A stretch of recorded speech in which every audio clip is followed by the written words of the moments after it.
સુરતમાં થોડા દિવસ શાંતિ રહ્યા બાદ ફરી એકવાર હત્યાનો મામલો સામે આવ્યો છે।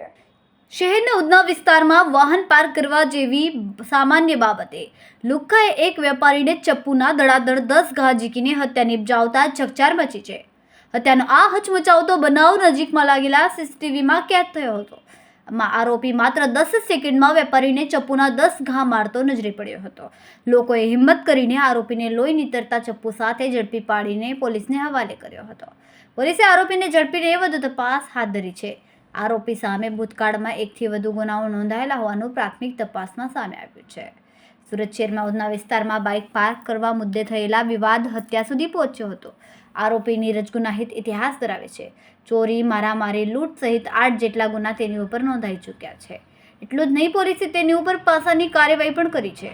તેમ છતાં ઉધના વિસ્તારમાં તે પોતાની પાસે ચપ્પુ લઈને બેફામ ફરતો હતો। નજીવી બાબતે નીરજે વેપારી સુભાષને એક બાદ એક માત્ર 10 સેકન્ડમાં 10 જેટલા ચપ્પુના ઘા ઝીંક્યા હતા। ગુનાહિત ઇતિહાસ ધરાવતા નીરજ પર કોઈ હુમલો ન કરે તે માટે પોતાની સાથે હંમેશા ચપ્પુ રાખતો હતો। વેપારી સુભાષની હત્યાનો બનાવ સીસીટીવીમાં કેદ થયો। ગઈકાલે ઉધના પોલીસ સ્ટેશન વિસ્તારમાં મહાવીર કોમ્પ્લેક્સ પાસે એક હત્યાનો બનાવ બન્યો હતો।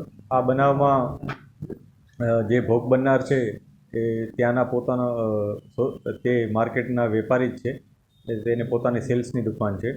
એ ત્યારે પોતે બાઇક લઈને જ્યારે પોતાના કોમ્પ્લેક્સમાં આવે છે ત્યારે જે આરોપી છે એના સાથે એની કોઈક પાર્કિંગ બાબતે બોલાચાલી થાય છે અને આ બોલાચાલી દરમિયાન જે આરોપી છે એ ભોગ બનનારને પોતાના પાસે રહેલું ચપ્પુ એ એક ઘા મારી અને એમને ઊંડો ઘા પહોંચાડે છે અને એ ઊંડા ઘાને કારણે ભોગ બનનારનું મૃત્યુ થાય છે।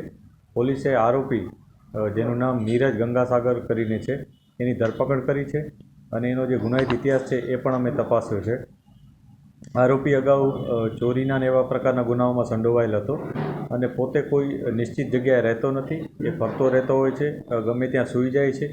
ગઈકાલની જે ઘટના છે એમાં પણ આરોપી હતો એ ત્યાં અગરબત્તીની દુકાનમાં નોકરી કરવા માટે આવ્યો હતો અને નોકરીની પૂછતાછ કરી રહ્યો હતો, ત્યાં ઊભો હતો અને ત્યાં જ સવારના સમયમાં સૂઈ પણ રહ્યો હતો। એ પ્રકારનું ઇન્ટ્રોગેશનમાં પોલીસને એણે જણાવ્યું છે। પોલીસ એના ઇન્ટ્રોગેશનના જે માહિતી છે એ વેરીફાઈ કરી રહી છે। આ ઉપરાંત જે આસપાસના લોકો છે એના નિવેદનો પણ પોલીસે લીધા છે અને આ કેસ જે FSL પણ અમે બોલાવી હતી, આ કેસ મજબૂતાઈથી તૈયાર થાય એ પ્રકારનું પોલીસની તૈયારી છે।